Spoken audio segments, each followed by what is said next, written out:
Okay, good afternoon, everyone, and welcome to the FAIR National Roadshow series that today is visiting Denmark. My name is Sara Garavelli. I work at CSC IT Center for Science in Finland, and I'm also one of the directors in the board of the DeiC Association. So this event will be, let's say, virtually hosted by the Danish Infrastructure Consortium, DeiC, the University of Copenhagen, and the Copenhagen Business School, of course, all from Denmark. So today we all moved there. The aim of the event is really to present the FAIR principles in Danish national and institutional data management policies, as well as to promote the outcomes and the work that is ongoing in the FAIR Impact project.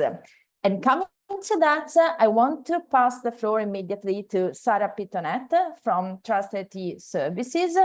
Sara is a senior project manager at Trust IT Services, and she's responsible for the management and implementation of complex digital marketing strategies in the context of the European Open Science and Communication R&D projects. Sara, the floor is yours. Thanks a lot, Sara, and welcome everybody to this edition of this National Roadshow series. So I'm here today. I'm here today to give you an overview, a high-level overview of the FAIR Impact project that is hosting this series, of course, with our host of today that Sara just mentioned from Denmark.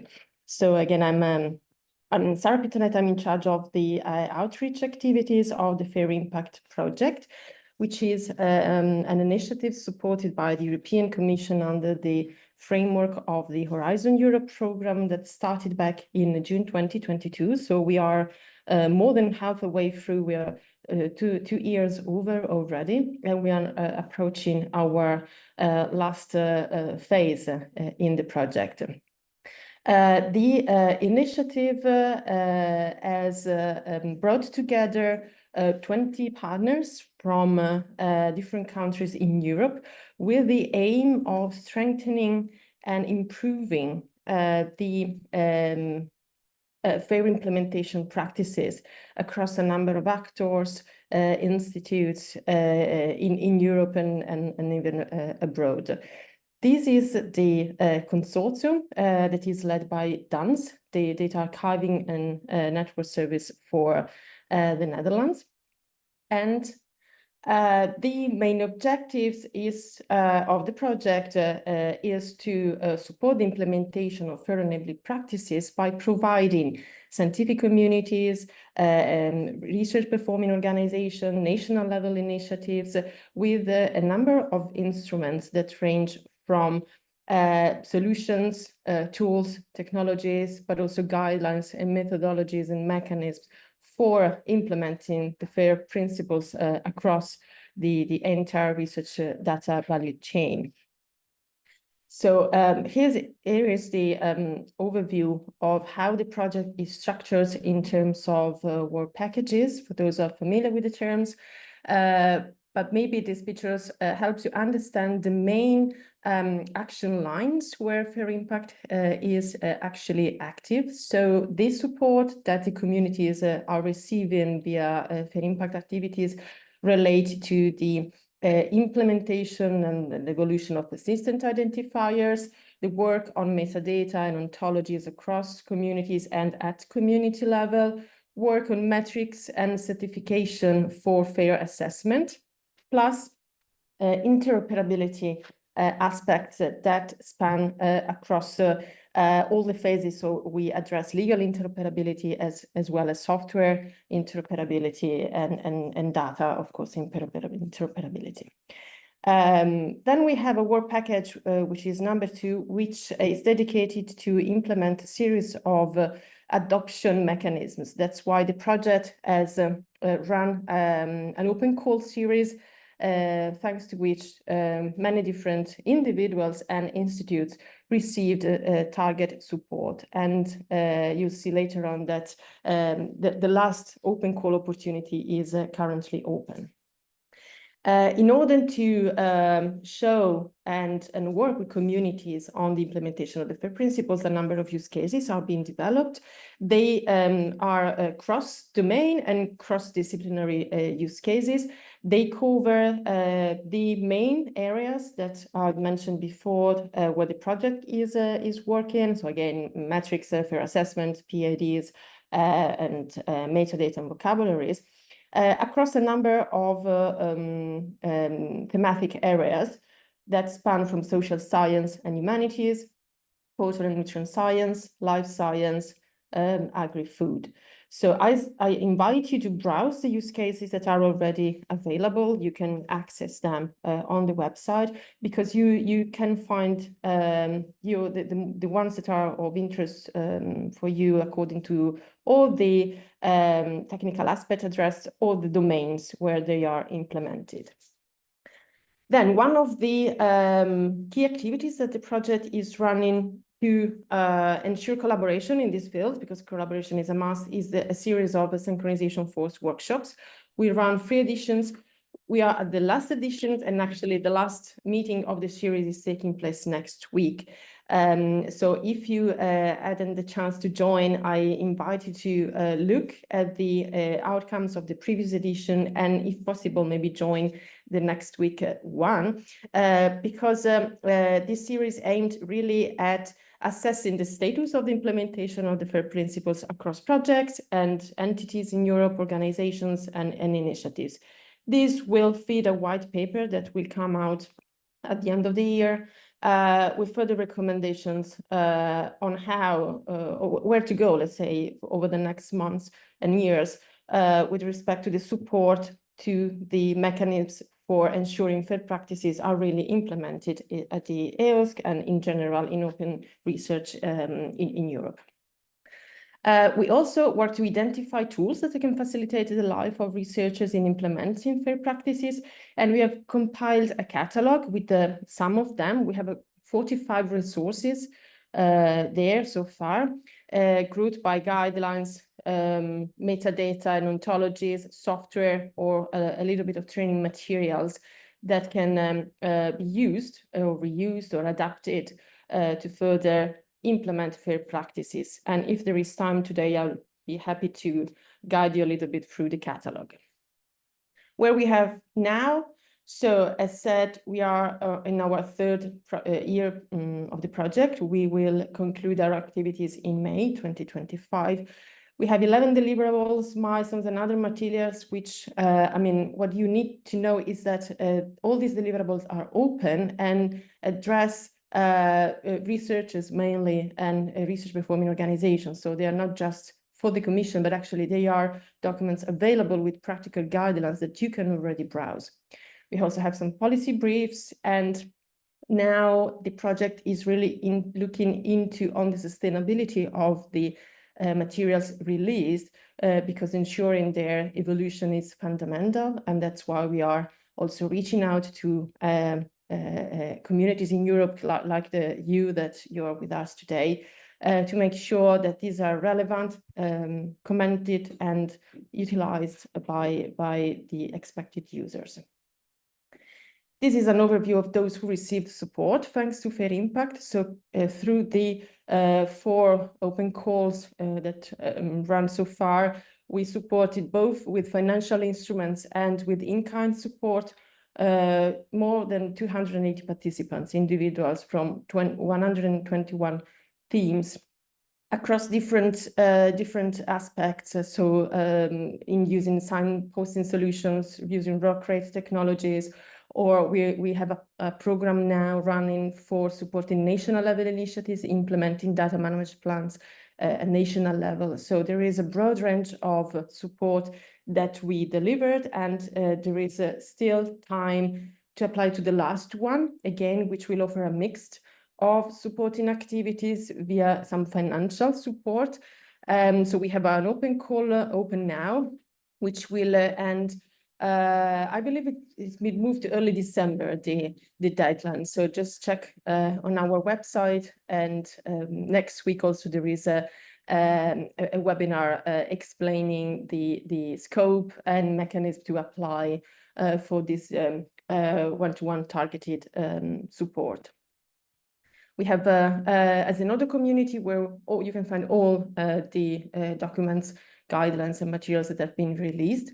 So, or you access them via the public website of the project, or you can browse them within the Fair Impact community on Zenodo, which contains more than 90 resources, I believe.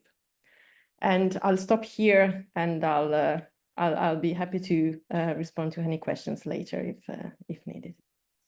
Yeah, thank you very much, Sarah, for this very comprehensive overview of the impressive results and outputs of Fair Impacts. So as Sarah said, Sarah will be here for the entire time. So if you have questions on Fair Impact, actually, I invite you all to use the Q&A function of Zoom if you want to pose questions. So do that while the speakers are presenting. And then maybe the idea is that we will take one question after each talk, one or two, depending a bit on the time. But then we will have some time at the very end to have a more, let's say, interactive discussion. Also, this meeting is recorded and all the material presented will be available for you afterwards. So keep that in mind. So if we look at the agenda today, so we have a set of talks and we will start with a presentation by Gitte Kudske, the director of the DeiC Consortium on EOSC in Denmark. Then we have a presentation on data management policies in the Danish National Strategy for Data Management based on FAIR principle by Anne-Sophie Fink, always from DeiC. Then we deep dive into examples of practical implementations of DM policy at the University of Copenhagen and also at the Copenhagen Business School. We closed the meeting with a couple of presentations, one about fair sharing and machine-readable data management, and one on the Fair Impact Catalog. So, and then, as I said earlier, we will have a bit of time for more interactive discussion. I would move to the first speaker, and the first speaker, as I said, is Gitte Kudske. She's director of DeiC, so the Danish Infrastructure Consortium. DeiC is a national collaboration on digital research infrastructure in Denmark. Gitte has an academic background in marketing and strategic planning from the Copenhagen Business School and many years of experience in the digital infrastructure sector. So who best than Gitte can give us an overview of what's going on in Denmark in relation to EOSC. Gitte, the floor is yours. You are muted.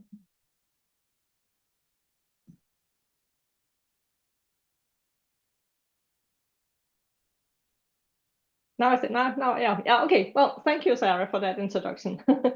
I will just share my slides.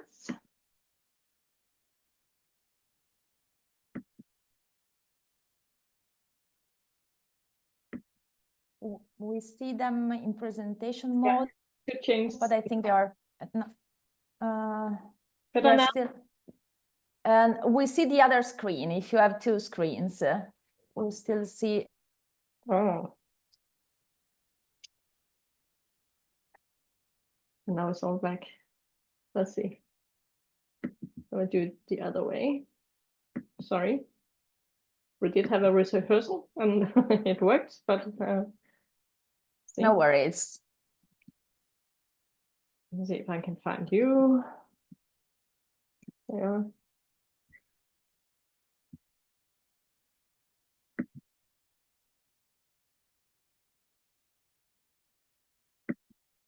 So this is the right one. See? Okay. What do you see now? Now we see not in presentation mode. Try to put them in presentation mode.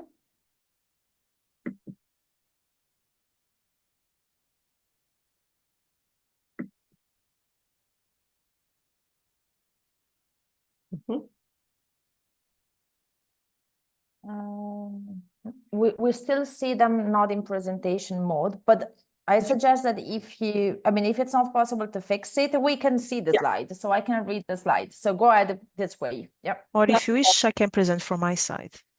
Yeah, is that better? Okay.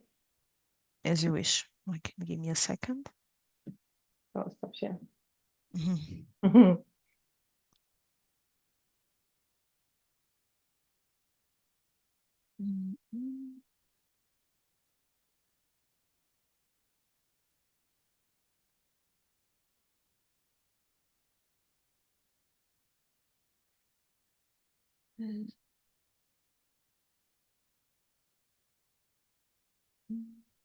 So maybe I could start talking then and while we take Yes. the slides. So DeiC is the collaboration between the 8 universities in Denmark. And in that we are coordinating and developing the digital research infrastructure in Denmark in a lot of areas. And please the next slide. Yes, so in the areas of HPC and data management, of course, we have a research network. We have some or a beginning of quantum infrastructure and some services and some security. And besides that, we are also responsible for developing a strategy for handling research data and national data repositories, for managing and allocating funds for national research infrastructures, and for coordinating and participating in national and international collaborations like Fair Impact.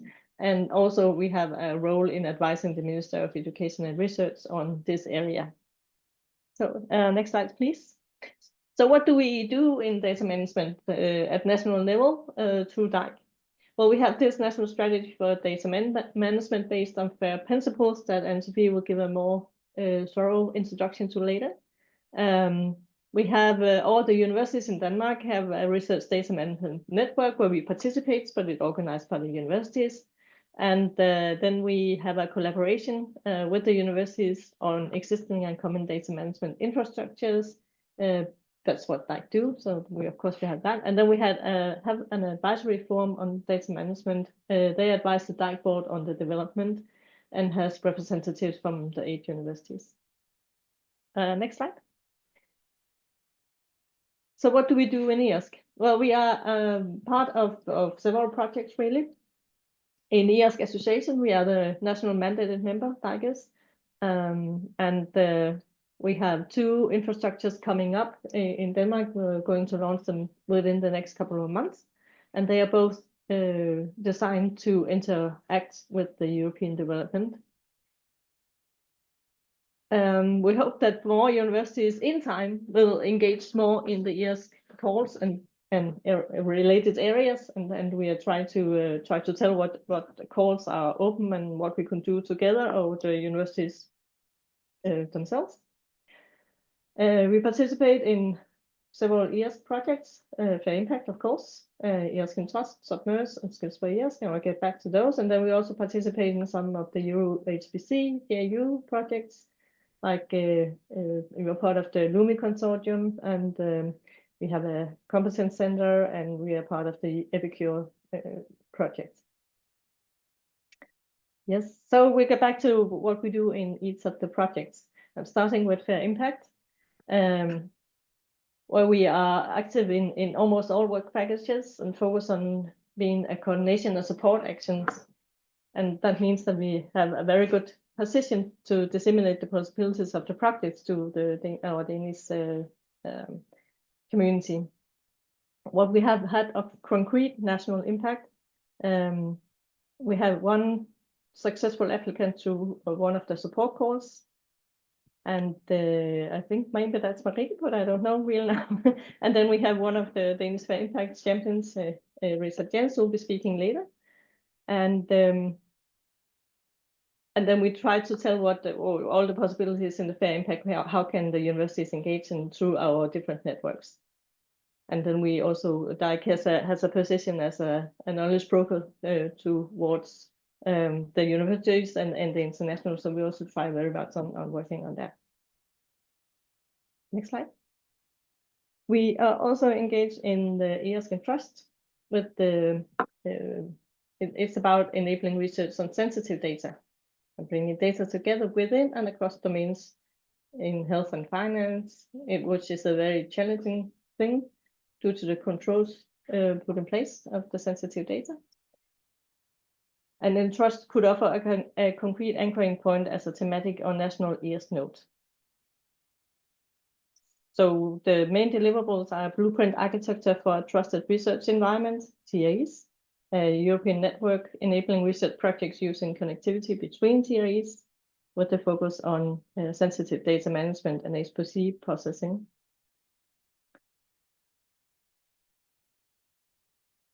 And what happened? What is the effect on the national initiatives? Well, despite not having a blueprint yet, we are already incorporating the learnings from ERSC and Trust in relation to implementing requirements and technical specification when we plan future national HPC systems for sensitive data and coverage of GPU demands. Next slide.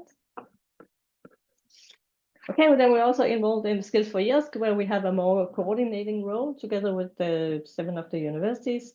And we hope that that can be leading to, in years, in due time, to a more concrete competence building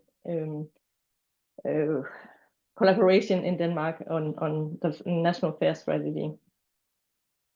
So, yep, next slide. Okay, Submerse, a project where we also work together with the colleagues we have on the network side. The aim of the project is to make fiber sensing data fair and available to all researchers, and also to protect the critical infrastructure. And through DeiC's involvement, the researchers in Denmark get a chance to access the data collected in the project and be part of the larger international community. So, in conclusion, yeah, thanks.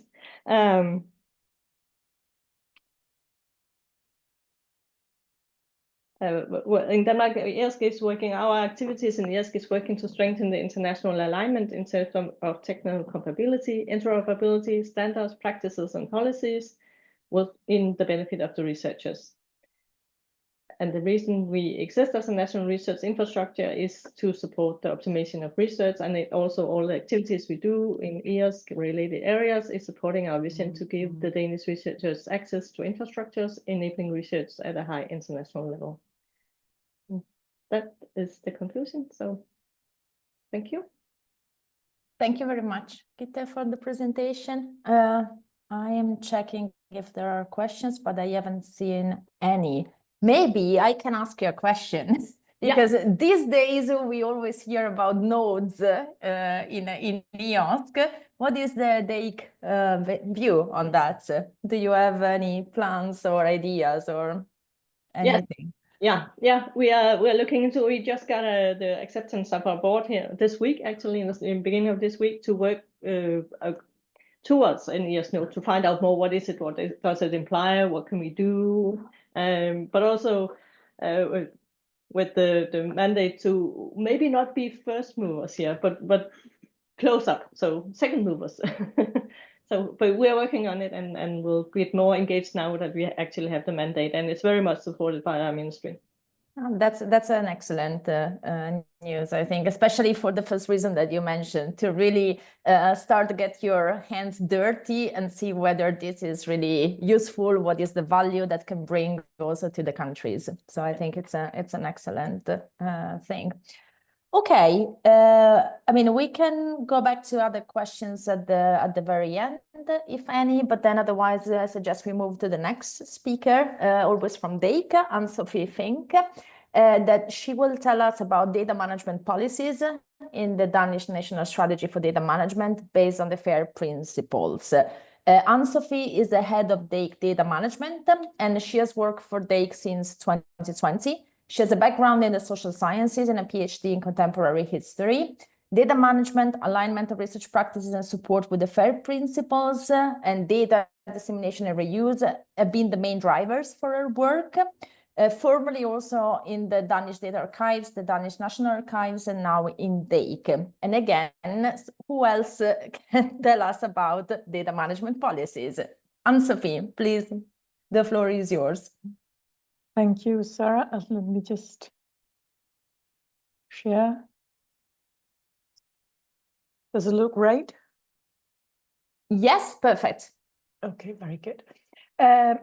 Yes, I'll share a bit of information on data management policies and in the light of the FAIR strategy.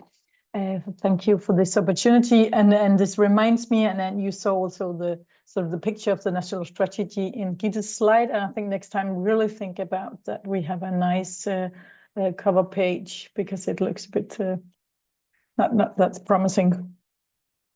Let me just take you a little bit back. Actually, some of the motivation for having this national strategy with us in Denmark was actually this directive from the EU that we should, as EU member states, support the availability of research data by adopting national policies. So our strategy actually sort of lives according to this, and that these that data should be compatible with the FAIR principles. And you will all have heard the term as open as possible and close as necessary, repeated lots and lots of times. And actually, you can find that this is one. I don't know if it was the original statement of this sentence, but at least it's actually put up in the directive text. So our sort of the motivation for having a FAIR, which we call a FAIR strategy, a national strategy for data management based on the FAIR principle, is lying in this directive that we want to implement in Denmark this way. So, to again a bit of history. Back in 2019, we had the strategy for research infrastructure encompassing both HPC and data management, and sort of a reorganization of DeiC was made at that time. Then, as mentioned, we was requested to formulate a strategy, and we did that sort of in cooperation with all the stakeholders, and the strategy came out to 2021. Later the same year, a reference group was established to follow sort of the implementation work done by the university. So that is this very nice sort of DeiC is the position sort of to sort of overview how the work with the strategy is going, but actually it's all the actual work it's put on the universities. And in order sort of to overview this work, to follow the work done by the university in 2022, 5 working groups was established sort of under the reference group in order to follow different areas. And in 23, or maybe a bit earlier, it was sort of stated that this was not, the strategy weren't completely implemented at that time, if ever. So the mandate for these for the reference group, and then again the working group was renewed, and with a bit of a reworking of the themes for the working groups. So we are still on the path of implementing the strategy, and of course lots and lots of work is by that put on the universities. To take you a bit into the detail on the reference group and the 6 working group. The reference group is set down and consists of representative for university management. This was actually a change from the first reference group. So we have this time sort of a stronger representation of the management, which we hope with the intention of actually getting more support for the work at the universities.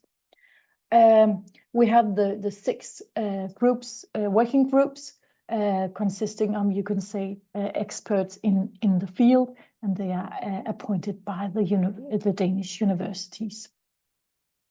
We have working groups of policy and tools and research support.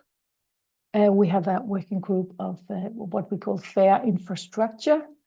Of course, also very much in line, sort of closely related to the infrastructure provided by DeiC.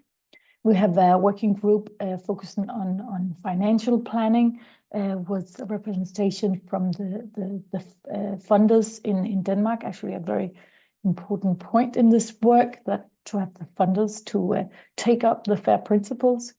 We have a working group actually led by Mareike, who's also here today, on focusing on FAIR competences and knowledge.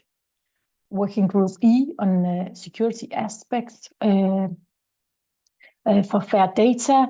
Again, still trying to link the FAIR strategy into, you can say, other activities concerning data at the universities. And lastly, and this was a new working group on data's valuation. So that's sort of, you can say, the perspectives that's put on and how we are overviewing the implementation of the FAIR strategy. Objectives for the reference group is, again, maybe I will repeat, is to have an overview what's going on nationally.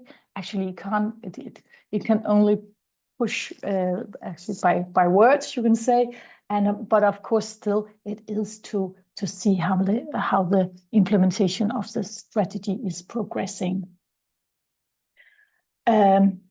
Yeah, and of course also the reference group will be able to sort of know about challenges and barriers in actually making sort of compliance or creating compliance with the FAIR principles out there, and for instance by needs for investment in infrastructure, and indeed also you all know that the focus on having more data stewards, that's also a point. What we see is a great and sort of very visible potential for collaboration between amongst the university in these lines of the FAIR strategy. And what's very positive, we already have an informal network that includes data stewards, data managers, and all kinds of experts from the university are already running. Again, Mareike has a very active role. Going a bit into where exactly data management policies or input to policies is sort of you would say overviewed by the working groups. That will be by working group A, the one on policies, on working group E on the security aspects, because we want to understand FAIR in the many different security initiatives, laws and policies. If we can get an alignment there,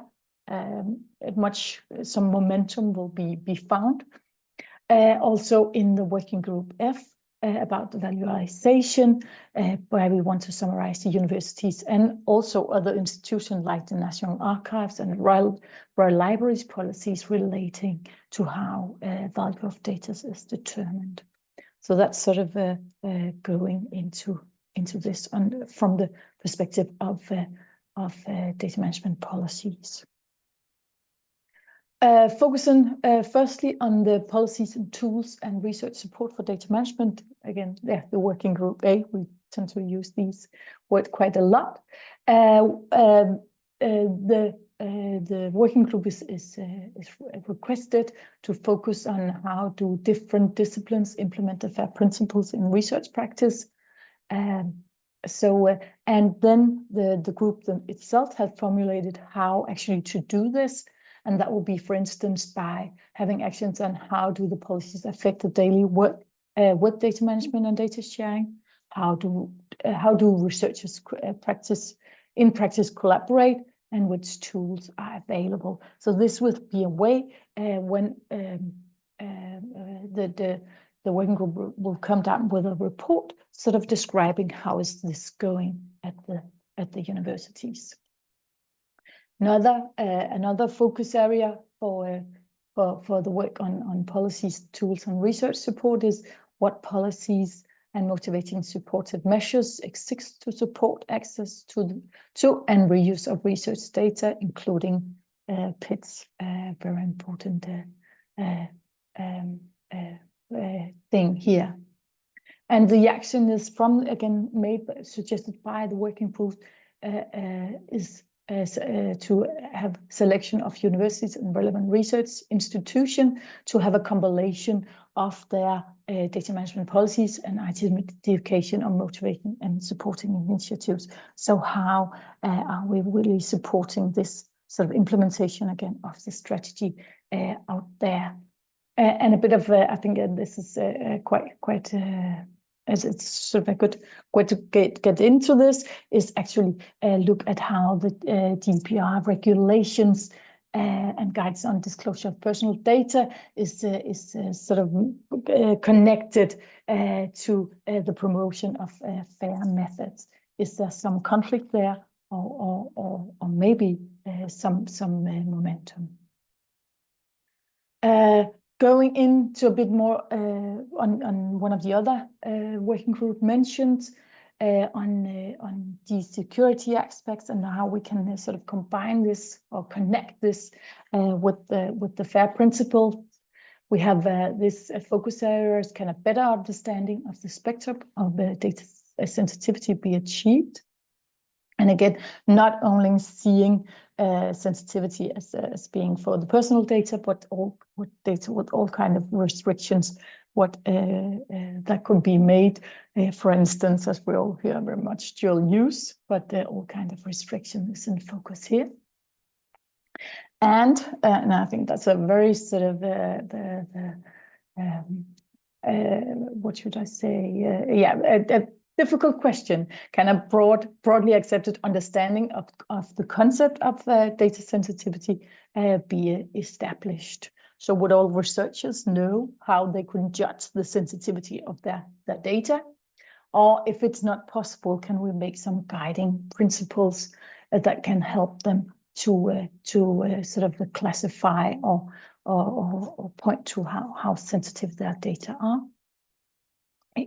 So that would be, again, something that this group will report on, and also in that respect, how this thinks about I'll leave it there. On the last working group I'll mention, and again on this data management policy issue, is the group on data valuation.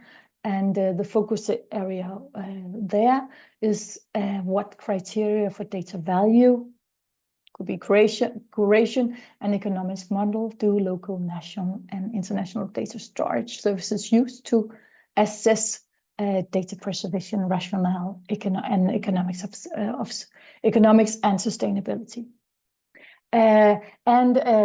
Actually, I'm a part of this this group myself, and the question is, what determines the value of data is not uniformly defined and depends on the viewpoint on individual stakeholders. So the thing is for this group is really to make a framework of how we value data, and of course this will have a variety of aspects, and not just monetary value, which can be sort of the usual pointer for this. And actually, what one findings of our group is that actually data value is not discussed that much, although the connection to data preservation is obvious. We find this very interesting to see how we can report on the work here, because for instance our thinking about long-term preservation very much is just by the valuation of data. Let me just move on a bit. Yeah, almost. Lessons learned from going forward, as we have sort of digged down to specific things made by the working groups and specific areas activities, you don't see too many overlaps, but from having sort of the insights, we'll know that there's lots of overlaps and lots of connections and needs for collaborations between all of the 6 working groups, what you see for only the 3 mentioned here. So when we're talking about the FAIR principles, there's lots of several perspectives into this, and then to be sort of coordinated in different way in order to achieve synergies. Yeah, and also telling you that even in a small country like Denmark, where you could see that this is everything can be done in a spreadsheet, we find it rather complex, and especially for the security agenda, we see lots and lots of activities going on in all different areas. So actually, the working group is sometimes overwhelmed with work because they are also invited for all different other working groups than the FAIR ones. Yes, and indeed, the collaboration across the university is very, very important and very fruitful. So I think that's sort of the stage where we are now, and the working group will be making a report in the end of the year. So by this, I'll thank you, and I hope you will follow our work that will be published on Zenodo.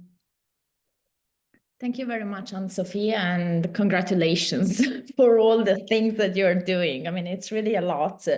And I wanted to ask you, I mean, you said that the collaborations with the university is working great. Did you find any challenges in engaging people in the working groups and so on? Because it looks really a lot of work.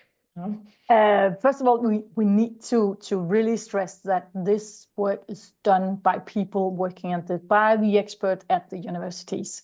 So we as the secretariat and the sort of Sandra, who's also here, is the main driver, sort of coordinates, and we can do that much work, but the experts is out there and needs to report in and really engage. And of course, it's a challenge because people have a lot to do in these areas. So really, I think indeed the intention is that much of the work at least gives them on the same field as they are working. So it gives them sort of a payoff because it was something they needed to do anyway. But of course, there's things that's sort of extra put on them by this work, and we really hope that they will in the end benefit from the effort they have made, because things are moving because they are supporting the things to move in the right direction. But it's a challenge, so yeah, absolutely. Yeah. We are dependent on the experts engaging here. Okay, thank you so much. So, and again, if you have questions, put them in the chat or in the Q&A, and we can get back to them at the very end. So now let's move to the part of the workshop where we talk about examples of practical implementation of data management policies. And the first speaker is Richard Danish, that is a research data management professional and research consultant serving as data steward data manager at the Novo Nordisk Foundation Center for Stem Cell Medicine, Renew, at the University of Copenhagen. So Richard is specialized in bioimaging data management and in creating scalable data infrastructures that align with the FAIR principles. In particular, at the Renew, Richard leads the Data Champions program, which focuses on enhancing data accessibility and fostering a collaborative research environment. He's active in many projects, in many task forces, and Danish data management fora. And so he's really a community person. So Richard, I'm expecting some education from you today. The floor is yours. Okay, thank you very much, Sarah. Let me get my slides.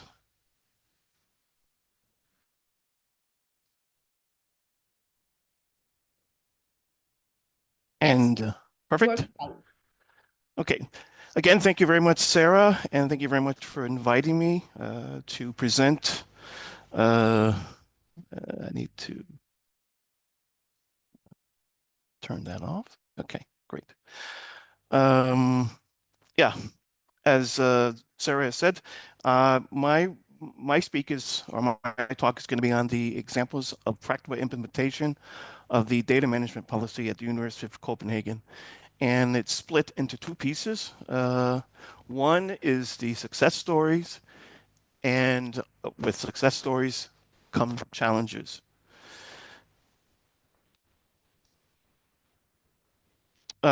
So as I begin to talk about how we got here, or how we can begin to talk about our success stories and some of our challenges, I would like to talk a little bit about what started it all. And this is the University of Copenhagen Policy on Research Data Management. So the objective of this particular policy was to outline the requirements for research data management, and also to ensure good scientific practices and legal compliance, but also more importantly, to start to begin the process of making our data available based on the FAIR principles. As has been discussed previously, research data should be openly available. Post-project, the other principle is to make data as open as possible and as closed as necessary, and we sort of highlight as open as possible, but also to encourage the sharing of metadata when data cannot be shared, and this is based upon data that is quite sensitive, secure, and personal. The impact of this particular policy would be to establish a foundation for the fair data practices, and also to promote data transparency, research transparency, reproducibility, and accessibility. Next slide here is so as the policy becomes the backdrop of why we focus on research data management based on the FAIR principles, I like to talk a little bit about some of our success stories. The first success story comes from the Faculty of Science, and by way of the ANA-EE project, which was a European-wide project where Denmark was a node. And the ANA-EE project it's called the Analysis of Experimentation on Ecosystem Project. And the purpose for this project was to implement FAIR practices to enhance research quality. One of the achievements of this particular project was to improve metadata quality by making data more accessible, and also make the data findable and also reusable. The other achievement of this project was to establish a standardized practice that would be aligned with the FAIR principles. The impact of this project, as a result of the efforts done by the folks who took part in this project, was to boost collaboration in the ecological research area. It also set the benchmark for future projects across 6 departments from 4 Danish universities. So this was a highly successful project. The next project, or the next success story, comes from the Faculty of Humanities. And within the Faculty of Humanities, they adopted a policy mandating the use of data management plans for all research projects. This achievement, the achievement that came out of this particular policy, was to ensure proactive planning for data management, also to increase research awareness for the FAIR principles, and also to improve competency in managing research data effectively. The impact by such an initiative was to create consistency within data handling, and also to improve the overall quality of research output. The next success story comes from the Faculty of Health and Medical Science, a project that I was involved in, bioimaging data management solution. This was a year-long proof of concept project that was aimed at making bioimaging data FAIR compliant, and also utilizing solutions and services and an infrastructure for better data management handling, and also for long-term preservation, and also for offboarding of data.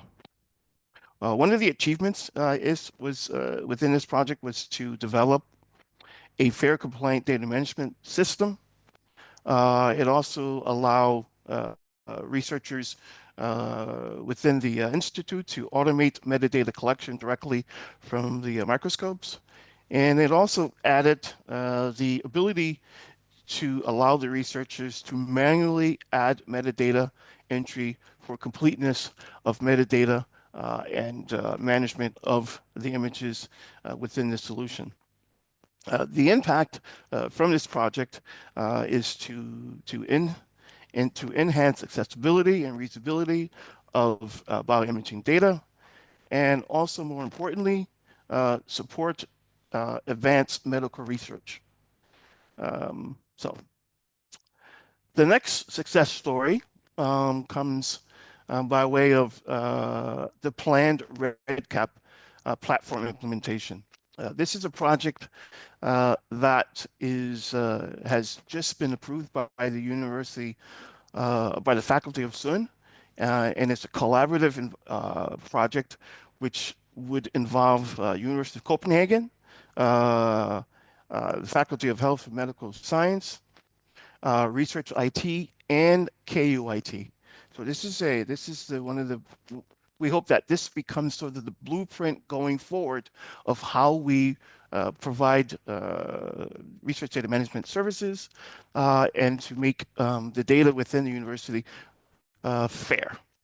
The achievement of the hoped achievement is to improve and implement a central REDCap platform for all of the university, not just for one faculty, but for all of the faculties within the university, to support qualitative and quantitative research methods, and also to provide a secure management of sensitive data. As Anne-Sophie has said, sensitive data, secure data is very important to the institute, to the country, and also to university. And we hope that implementing the REDCap as a centralized solution achieves this. Easily, the impact is to enhance compliance with data protection regulations, and also to improve efficiency in data management across all of the projects within the University of Copenhagen. As I have said, unlike, of course, there's plenty more success stories to be had, but I've selected these top 5 success stories. But with all success stories, there are challenges. Despite the good intentions of the institute and good intentions of the faculty, we realize that there are challenges, and we have acknowledged those challenges at the University of Copenhagen. What's important is to find a way to maximize our fair benefits, and also the importance of addressing these challenges going forward, so we can continue to improve good fair data management principles, and also to improve good research data management practices. So I should say on the outset that most of these challenges are based on my opinion. They may not necessarily be aligned with the university. It may not be aligned with the institute I support, and also may not even be aligned with the country. But it is what I have experienced in the last 3 or 4 years in dealing with researchers directly. So with that, I will start with the first challenge. As most people who perform or who support researchers in research data management, we can easily say without very much challenge is that there is a research data management skills gap. And of course, this goes for EOS and some of the working group within the mandate for the reference groups that Anne-Sophie spoke about. We're trying to address that, but it cannot be understated with the significant skills gap amongst researchers, which is important to identify, and also amongst research data management professionals who either do not either prioritize or they lack the experience in the fair principles in data management. I have discovered certain implications to not addressing this particular issue or this particular challenge, is that we have found inconsistent data management practices. This is not just within the department, but this is also within the faculty as well. Excuse me. We also found that there's an increased burden on limited data management professionals. So the more we push for good research data management practices, good fair principle implementation, we find that there is going to be an increase on the professionals who currently support researchers. I have also discovered that there's inconsistent implementation of the FAIR principles. I provide some solutions, but because of time, I think I will eliminate that. The next challenge is resource constraints. And this is based upon finances. So implementing the FAIR principles requires a significant resource. And within the University of Copenhagen, we are facing some budgetary limitations by way of the administrative reform. So we have lost some financial resources, and we also have lost human resources. So by not addressing this particular challenge, we will begin to see delays in adopting FAIR practices university-wide, and the sustainability that we've experienced concerns for long-term data management. So this is challenge number 2. Challenge number 3 is the lack of strategic integration of the FAIR principles. This basically addresses the FAIR principle lack strategic incorporation within the support structure. We have been speaking quite a bit about at least getting researchers to focus on completing DMPs, which is the first step of the research data lifecycle, first stage. We now need to start to move towards training and educating research data management professionals and researchers on the actual implementation and what it actually means to really implement the FAIR principles on level 1 and also level 2. I also have seen that there's an absence of a coordinated strategy when it comes to which leads to fragmented efforts when it comes to implementing the FAIR principles. This leads to inconsistent adoption across faculties and also departments, and researchers, quite frankly, lack clear guidance and support in this particular area. Challenge number 4 is there is a clear disconnect between the policy and practical implementation of this. The disconnect occurs between what researchers can do and the expectations set by the policy. Researchers often lack time or motivation to focus on FAIR due to overwhelming project demands and also lack of resources.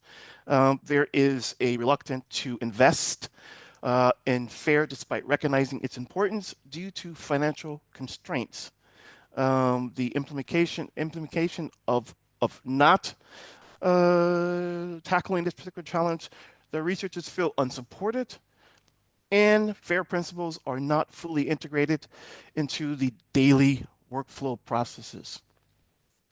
And the last challenge is infrastructure limitation throughout the data lifecycle. This was something that I had identified in the proof of concept project for bioimaging. There are limitations at all stages of the data lifecycle. This cannot be understated. Existing systems lack scalability and interoperability. We tend to approach the problem based on a university-wide solution, when in fact each domain, each faculty may require bespoke solutions that are geared towards the kind of research that they do within their work, within their domain, thereby relying or realizing that there's a need for more resources and more funding in this area.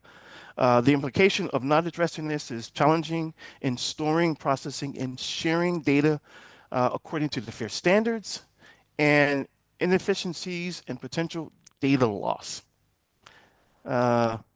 This is by no means comprehensive, and this by no means states that what we are doing is within the university is not for the good, but the university still continues to be dedicated to enhancing research throughout the effective data management, but there is still work to be done.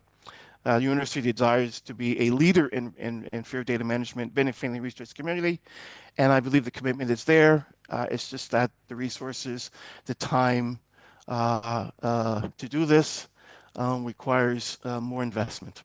And with that, I breeze through my presentation for the sake of time. Thank you very much. Thank you very much, Richard. And I really admire the effort that that you put in explaining the achievements and the impact, which usually is very difficult to do.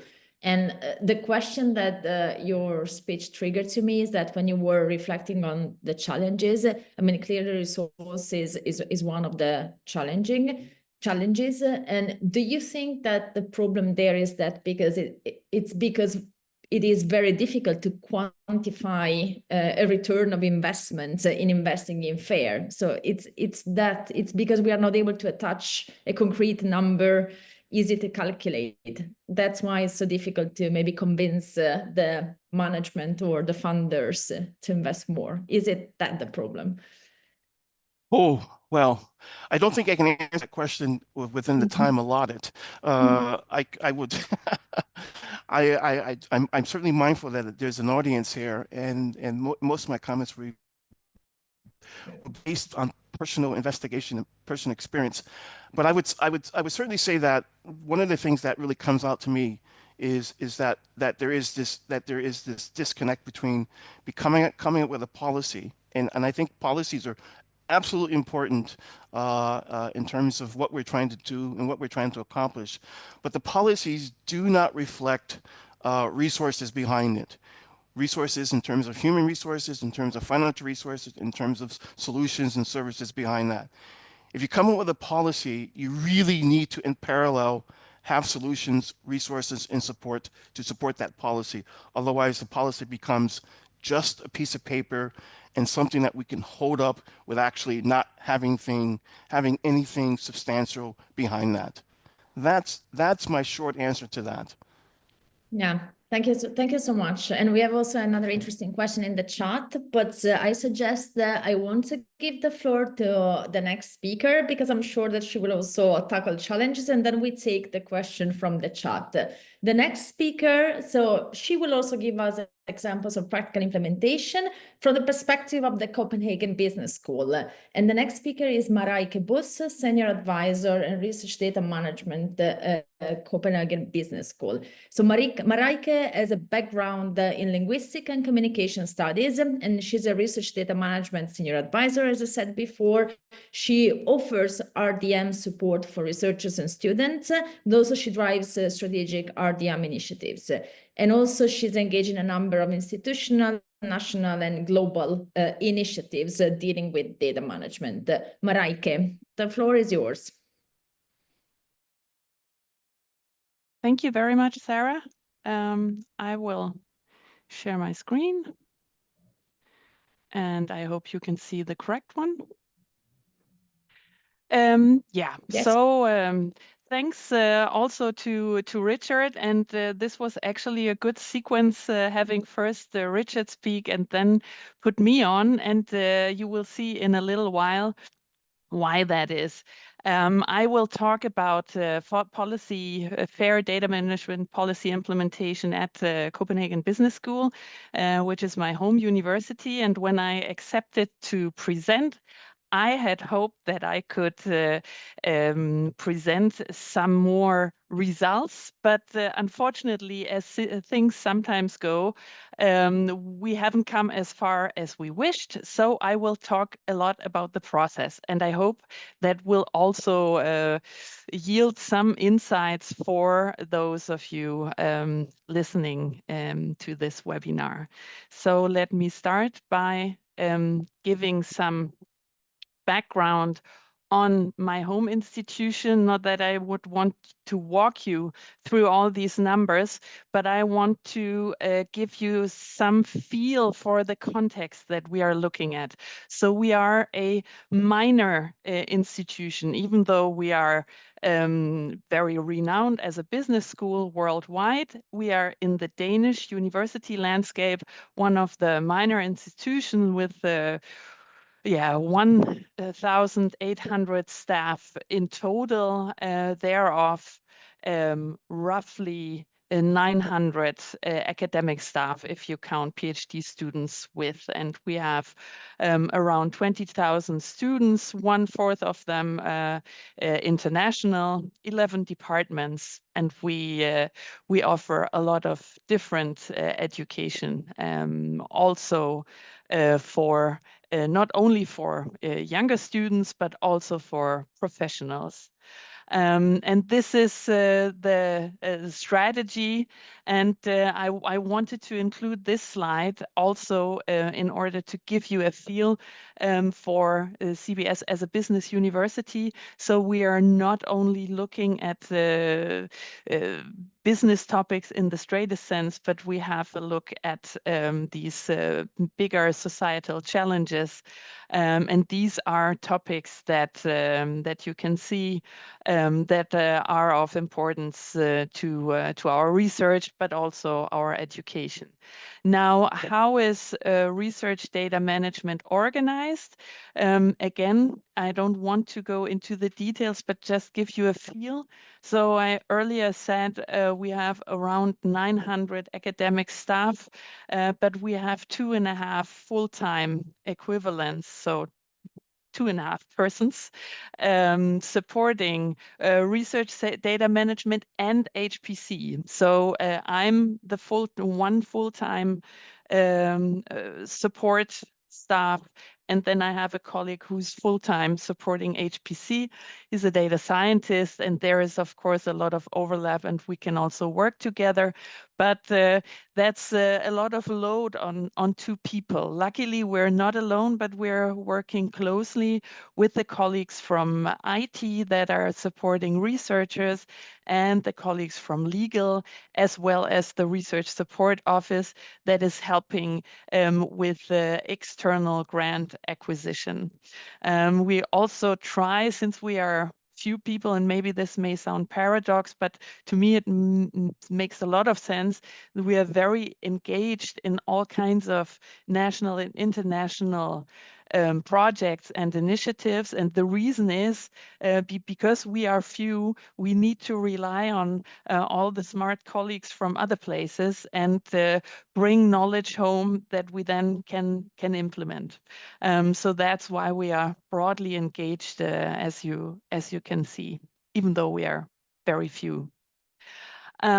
We have a steering committee, and in the committee, all 11 departments are represented with 1 representative. And also the relevant administrative units that support researchers are present. We meet twice a year, more often if necessary, and we have this overall objective to promote and ensure the quality of research data management at CBS. But what we do not have a budget, and we do not have real executive power. So it remains to be seen how we can support the policy work that's to be done. We had our first research data management policy dates back to 2017. And already back then, one of the pillars of this policy were the FAIR data principles. And I'm really quite proud. So this policy was drafted in autumn 2016. And all of you know that the seminal paper on FAIR principles was published in late January 16. And already back then, there was this general sense in Denmark, this will be big. So we incorporated these principles without, in reality, knowing what it would mean to implement FAIR data principles in our first policy. But also, of course, as Richard also mentioned, and many today, as open as possible, as closed as necessary. And then very important for the researchers that were members of the task force back then, we want to support compliance without extra burdening. So that's the old policy. And now, after many years, and after then having this the national FAIR data management policy being published in September 21, we started a process of revising the existing policy. And I can say that the revision process has now passed the very first hurdle, namely it was passed by the RDM steering committee last week. But let me show you some more details regarding the process that led to this or the policy process underlying this first achievement. You can see on the right-hand side, this is a classical policy process visualization where you have these 7 steps.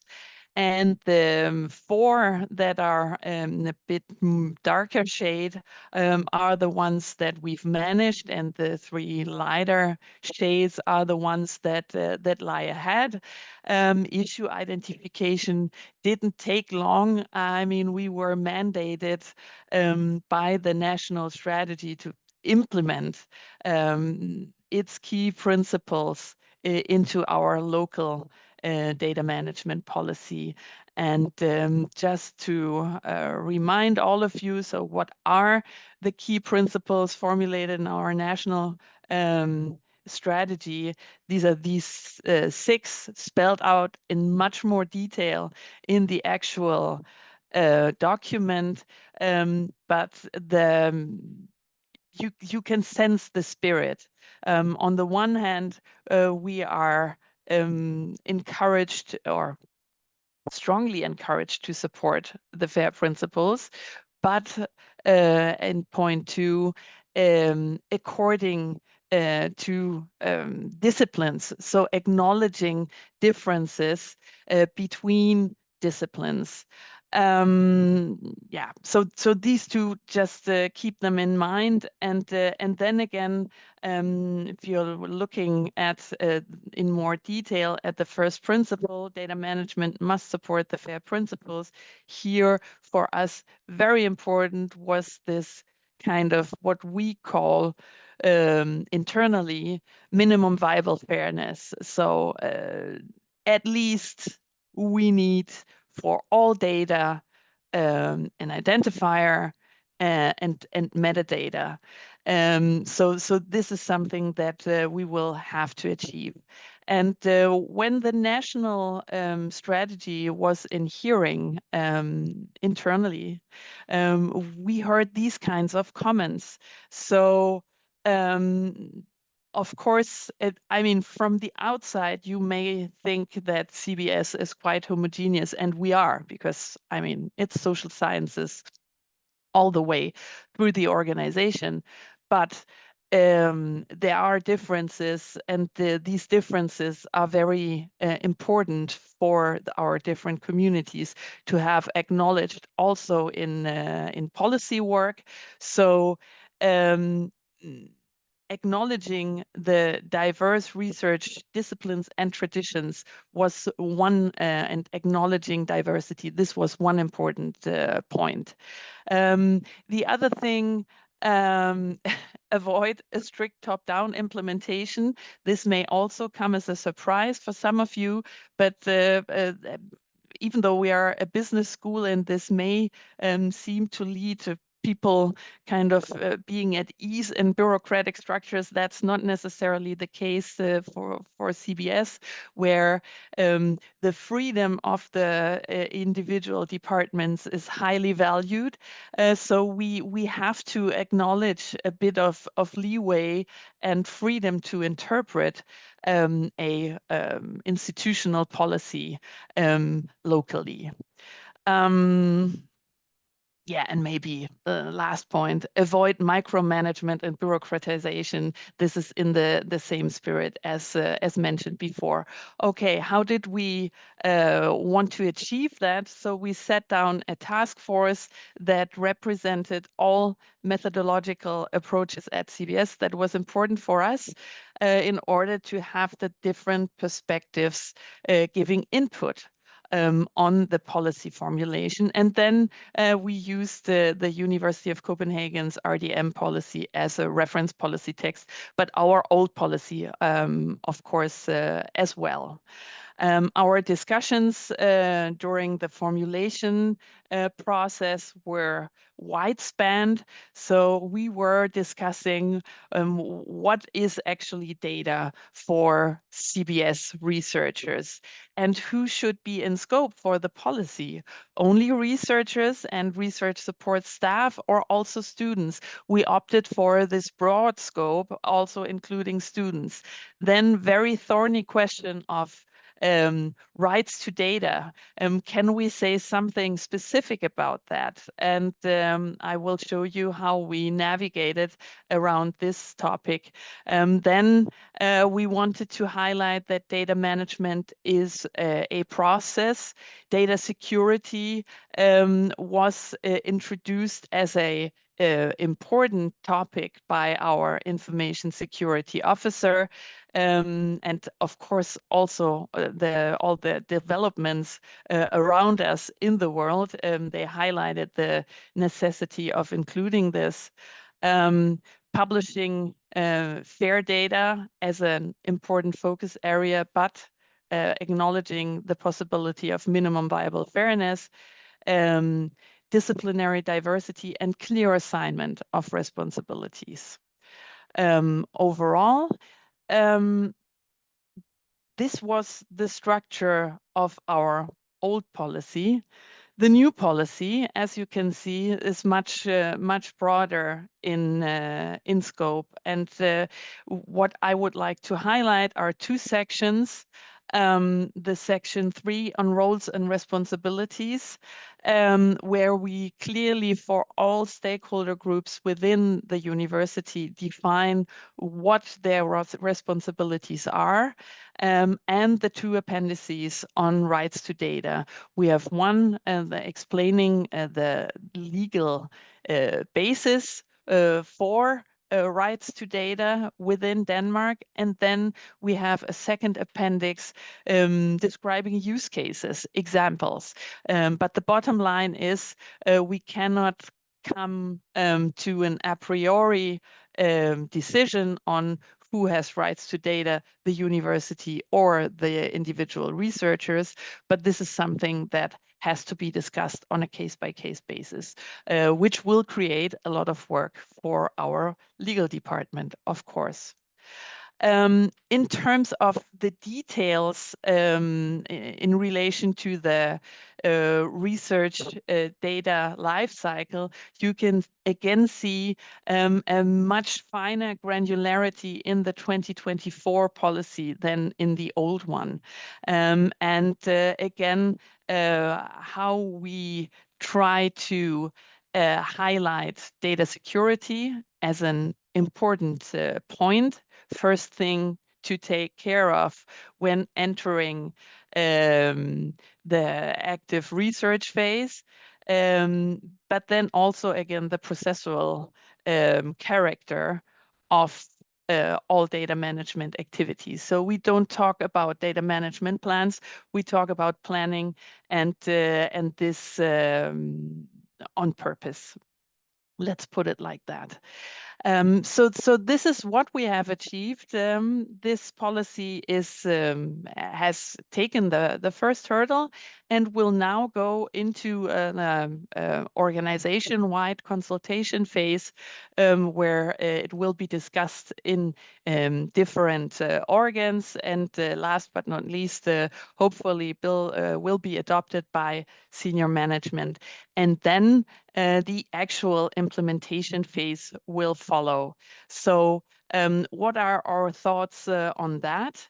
There will be a top-down process, and where we hope that we will have clear endorsement by these important central management organs, our senior management, the academic council, but then also the heads of all 11 departments. But this will be supplemented by a bottom-up process where we will try to involve researchers in already existing communities that will help getting these fair practices disseminated throughout the organization. And these are focus areas that we would like to look at. Would like to look at the entire project workflow, not only fairness, but also reproducibility, and look at automation. I've been talking with DeiC about fair implementation profiles, and I think we have to start the dialogue again. And then, of course, acknowledging that we may have departments that will proceed in at different speeds, and that we will allow for that, and that we will also educate the students engaging in research at the bachelor and the master's level on basic data management skills. Successes. I think a big success is, and there we have an advantage as a small organization, relatively small university. So we've started a dialogue, and we've created something like an institutional common ground where even all the skeptics are on board now. Now let's see how this plays out in practice. But yeah, I'm very optimistic, at least. We have gotten a better understanding of the thorny issue of rights to data. We have a better collaboration across support units. So that's legal, research support office, IT, and the research data management support. And we have implemented a little pilot in our new flagship study program on general management. And this is quite fantastic, because these are and that the study leader or program leader of this program wanted to implement skills in method modules is quite fantastic. Challenges, as Richard also pointed to, and I will relate them to Nosec's pyramid of culture change. So starting with the infrastructure, we've been waiting for a long time for national infrastructures to be available. As a small university, we're depending upon these national services, and we're super happy that we are nearly there. We would also love to have trusted research environments, because most of our research deal with sensitive data. We have still to tailor some of these infrastructure interfaces to our researchers more specifically. Our communities have to grow and have to become more active. We are unfortunately the only Danish university that hasn't signed CORARA yet. So incentives, this is a big issue as I see it. And finally, there is another policy that we will have to implement at the same time, and we are feeling the lack of a national open science strategy. That would be it for me, and I will stop sharing my slides at this point. Yeah, thank you very much, Marijke, also for, I think it was interesting to hear also about the process. And it seems actually that, the same question that I asked before to Richard about the resources and the financial impacts, how is that affecting? It seems that your university is quite organized. At least you were talking about FTEs dedicated to support. But do you have any reflections on that from your side? Yeah, we are, of course, we are lacking hands, but I know we we won't grow as a support office, at least not for now. So we have to make do with what we have. And so what my strategy has been since I started, and will continue to be, is really rely on my colleagues at the other universities. So I'm very thankful for the networks that we have and the people that I know and that I can call. There's one is very importantly Richard, but then also at all the other universities, people are helpful. They always they are also busy, but they give us their time and knowledge, and that actually helps. And then, of course, also DeiC, where we have a quite solid institution that also can support us if we ask them to. And of course, they cannot do magic, but they also have possibilities, and this is actually quite nice. So yeah, I think we have to work pragmatically around the lack of resources that Richard mentioned. And I believe, and I know from discussions with Richard, we are also a bit more pragmatic in interpreting what minimum viable fairness is. And that also takes you a long way. Maybe not from this ideal perspective of achieving what was designed in the FAIR principles, but in taking us a bit closer to achieving that. So yeah. Yeah, but thank you so much. But it's good to hear that there are synergies coming from the network that can support individuals. Yeah, absolutely. And also from the European projects, not least. I mean, not Fair Impact, but also Skills for EOSC is supporting our efforts massively, because all the training material that's being developed there, we will use it, not as is, but I mean, this is a fantastic resource. So indeed, and we will go back to skills at the end when we pick up the questions from Luke in the Q&A. Thanks a lot, Marijke. I think now we move on to the next speaker that probably is going to tell us how we can do things in a more efficient way. We will talk about the fair sharing and machine-readable data management policies. The speaker is Lawrence Horton. He's a research data specialist at the Digital Curation Center, where he contributes to projects related to research data policies, fair competencies, and as program chair for the International Digital Curation Conference, which is, I think, coming up, if I'm correct, in February next year. And before joining DCC, he worked in the research data management support, the UK Data Service, and the GSIS, the Leibniz Institute for the Social Sciences, and the London School of Economics. Lawrence, the floor is yours. Thank you, Sarah. And yes, registration is now open for IDCC 25. Good day to you all. I hope you can see my screen. Yes. I'm going to talk to you for the next 10 minutes about the work in fair impact on data policies.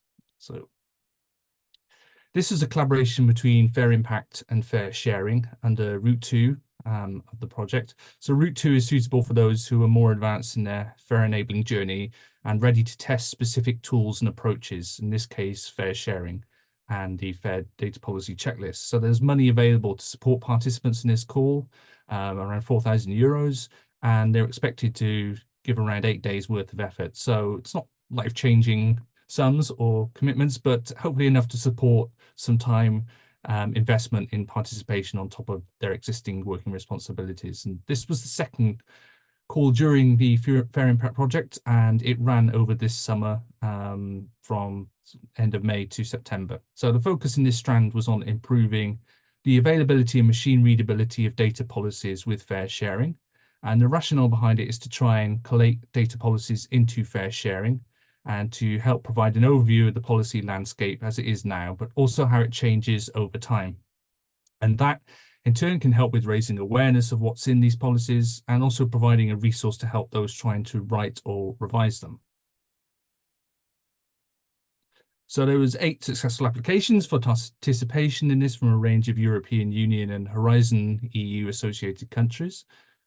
And these are the tools around which support was built, and I'll introduce these during the rest of the presentation. So if you are charged with writing or revising policy, it can be daunting, and one sensible approach is to see what comparable policies say, but this is labor intensive. Trying to identify and access those policies and also to compare them is potentially overwhelming. So that's where fair sharing can help. It's a registry. So if you've ever used Re3 data repository registry before, the approach will be familiar. And in fair sharing, there is a structured set of machine readable metadata fields that aim to describe a policy, but also help harmonize searching and categorization to relate policies to each other. And if you already have a policy, you can add it to the fair sharing registry, and you can help promote it in the collection and even see it cited elsewhere. So fair sharing is a community-led initiative. That means it requires volunteer effort through its community champions to help populate, maintain, and curate policies. So policies are an aspect of the fair sharing repository. It also catalogs standards, databases as well. So at the time of this presentation, and you can go and check for yourself later on, there's around 1,800 standards in the registry, 2,200 databases, and 300 policies. So to illustrate fair sharing, here's an entry for the University of Edinburgh research data policy. There's a set of icons to the right there to give you some information about the record, and we can see it's maintained by somebody. It has relationships to other policies in that institution. To the right there, you can see the DOI badge. So every record in the registry has a DOI for that record, not for the policy itself, but for the metadata record. And moving down, there is metadata coverage on dates, policy, coverage, and so on. So moving down, you can see how the policy relates to other policies or resources and who's responsible for maintaining this record.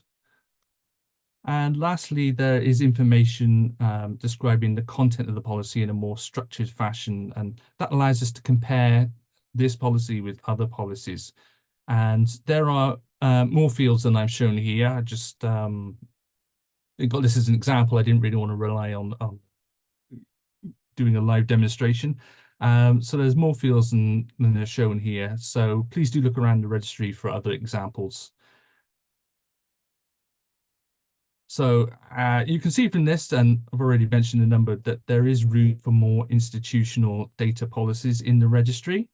So for this call in Fair Impact, participants were asked to coordinate the registration of 20 data policies from their country, their region, or their domain into fair sharing by the end of August. So they've done this, and those are now sort of going through review and approval before they appear in the registry. They also had the option to join the fair sharing champions in drop-in sessions and Fair Impact drop-ins to get guidance from mentors in the program and project. So hopefully the work that they've done is feeding through the approvals process right now, and we'll see this number for, particularly for institutional policies, start to rise significantly by the end of the year.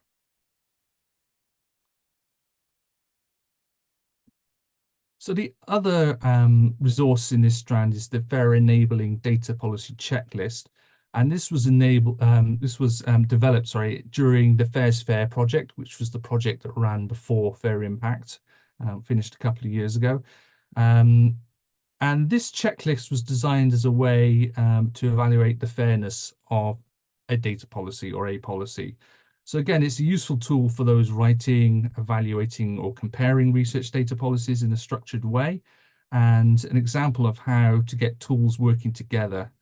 And an example of how to get tools working together, Fair Sharing have now updated their metadata to reflect this policy checklist.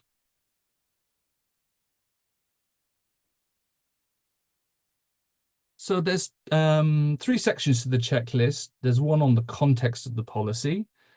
It's titled a persistent identifier if it has one, the year the policy came into effect.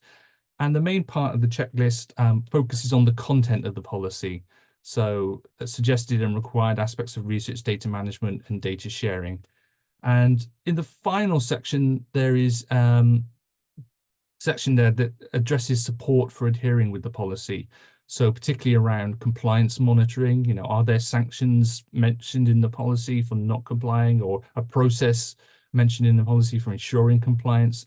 And also if there is things like a review period mentioned for the policy, if a review period is built into the policy or mentioned in there, either specifically or vaguely. And you'll have noticed, if you looked at the policy checklist, you'll have noticed it operates on a red, yellow, green color scheme in the checklist for sort of visual cues. And it's not the case that a policy should be all greens if you're evaluating policy with the FAIR checklist. You might not want a fair compliant policy. If you do, then that's something to aim for. But in some cases, you might not want to address an issue in what is a fair principle way. For example, maybe you don't want every data set having a DOI for some reason, or a persistent identifier. Maybe around sensitivity issues, you may kind of even want a metadata record hidden. But if you are wanting to make or evaluate policies for fairness with a view to achieving or improving them, then the checklist is a good tool to use.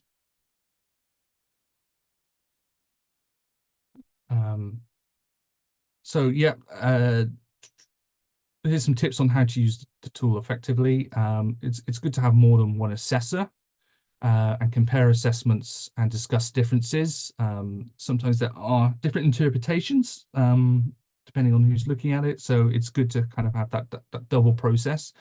And it's also good to involve different operational units in your institution in the review. And again, these may have differing perspectives and experiences, particularly around interpreting clauses or writing clauses. I myself have found it useful when I was writing policies, particularly from the IT team, who are very clear about having precisely defined terms for must, should, recommend, and when they're used, for example. And it's also good to include those who need to work under the policy. They need to comply with it during the development. So if you can, try and get involvement of research and the research community in there as to what is realistic and achievable, and what will help them. So finally, if you register your policy with Fair Sharing, they can now give you an automated report which shows how your policy maps onto this policy checklist, which is a new feature that's been developed through Fair Sharing's work with OS Trails. And that's an example of another incentive for you to get your policy registered into Fair Sharing. So thanks very much for that today. Let's see if there's any questions. Thank you very much, Lawrence. And I really like the fact that you have stressed how to use the checklist, that it's not about being all green, but it's more maybe also an instrument for strategic planning. So what you want to achieve, do you want to elaborate? I mean, in your experience, are people using more in that direction, or what is your feeling? As a tool for writing policies. Well, no, my question is because you mentioned rightfully that, I mean, the objective here is not just to become all green. Yeah, I mean, if you are all green, that's, I mean, fine. It means that you have already many things in place, but maybe it could also be used to plan a strategy and maybe say, okay, this couple of years, want to be yellow or whatever. So, but what is your feeling about the usage of the tool? How people are approaching? Yes, I have heard people who've spoken it in that context of just using it as a check on where they are in terms of fairness, and then making decisions. Do we need to go in this direction? You know, is this something we need to do? Are we happy to stay at this position, which may be a yellow or a red on the checklist? So yeah, there's lots of reasons there. Yeah, I mean, one thing we do stress or have stressed when recommending the tool, like any of these tools, you know, like Fuji, for example, as well, is don't be tied to the score, don't be tied to the color scheme. You know, use it as a critical tool to think about what it is you want to achieve. And again, you know, this is a journey, it's not a destination. You know, you may want to check where you are now with a view to, okay, within the next 5 years, we would like to be here, you know, with more green on the policy, or we're fine where we are.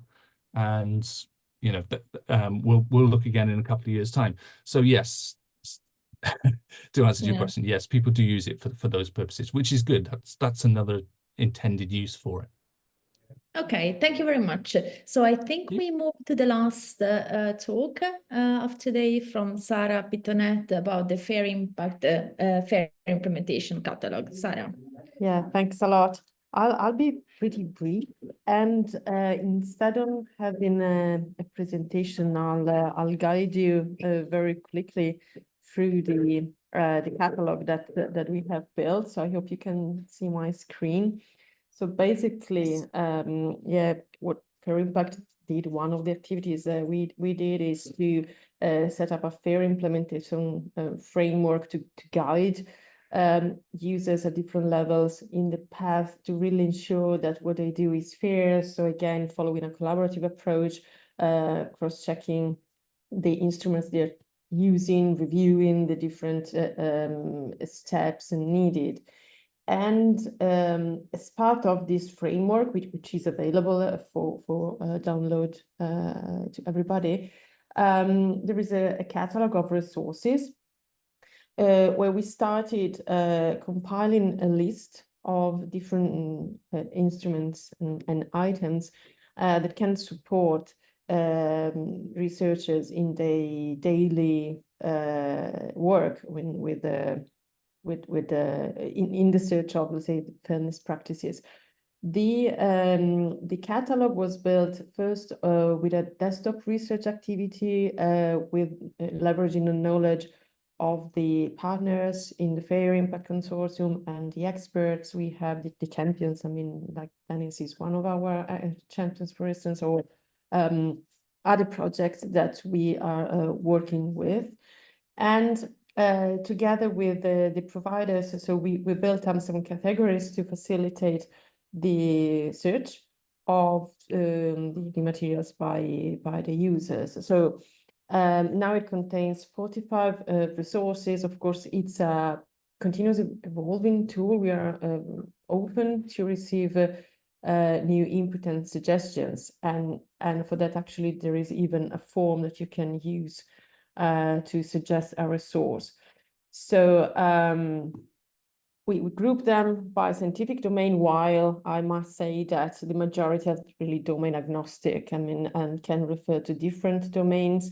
And we tried to categorize them according to their types. So we have guidelines, methodologies, documents, tools and materials that refer to metadata and ontologies. So not just vocabularies, let's say, but instruments that are used or can be used when dealing with the ontologies and metadata linked to particular registry or repositories.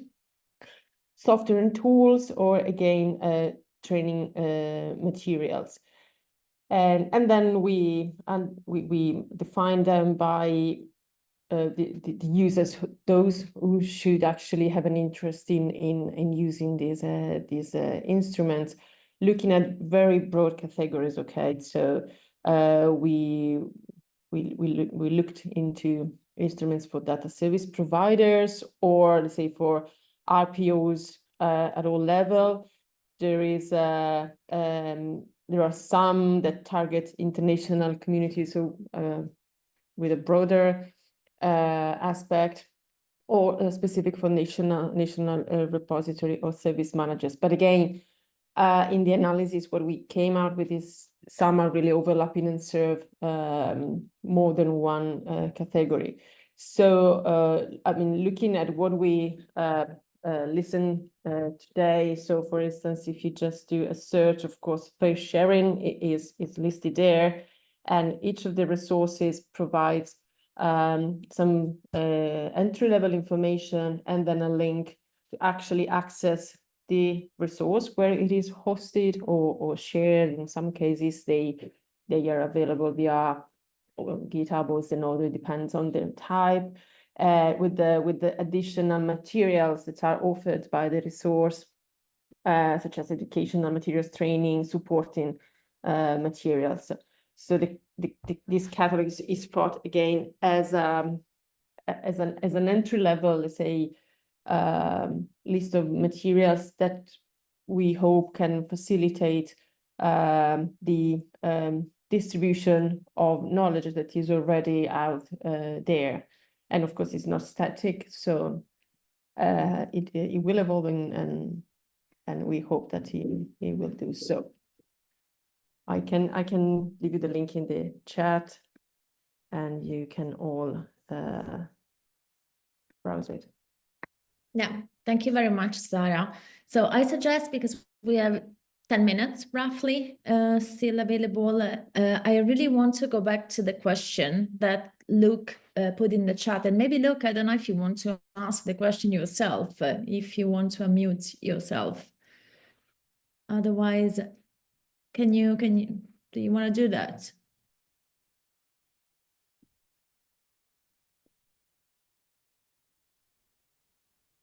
Hello. Yes, we can hear you. Oh, excellent. Yes, no, I really liked a lot of the challenges that were raised by several of the presenters, but it's something that I've been dealing with a lot within my own work. I'm doing a project, like a software project around this issue. And some of the biggest challenges that I've faced has been around the fact that there's just this massive, and Richard had mentioned this massive skill gap between what we researchers need in terms of like, it just feels like the technical and the technology has advanced so rapidly in this particular area when it comes to data, and not even just fair data, just data in general. And we just don't value these types of skills within research. So like hiring skilled personnel was a challenge to begin with, and then also giving them options for like career advancement were another thing. So it's just something that I notice we don't have that much attention to. How is that we can provide a varied experience within academic settings or research settings that isn't just you're either a researcher or you're a technician, which a technician is like everything, some type of support staff. I mean, within Aarhus University, it's called TAP, Technical and Administrative Personnel. It's like everybody else that you're TAP, and then you're researchers, you're special. It's just like this, like you can't really advance when you're in this TAP situation. So then you end up going to industry, which gets paid better and you have advancement. So it's like, how do we deal with that actual problem there? We don't need more researchers. We need more varied teams of people. So that was just a question that I was wondering about. Yeah. Can I also ask you, where are you based? Aarhus University. Okay. Yes, Steno Diabetes Center. Yeah. Yeah. Does anyone want to comment? Yeah, it's a good question, Luke. I think I responded to you in a little bit on that. It is a challenge. For sure, it's a challenge.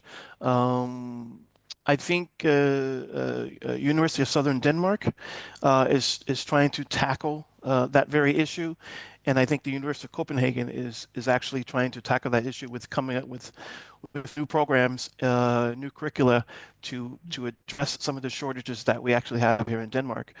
Um, Aside from those two institutions, recognizing that there's a need, there's a skill gap within handling data within the university.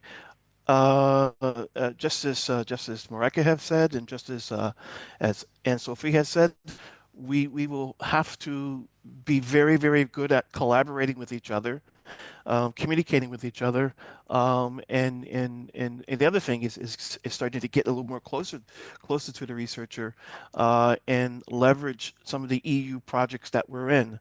I mean, we simply can't ramp up quick enough to be able to provide you the support that you need and to educate those who are interested in this area. We just can't do that. Anne-Sophie, go ahead.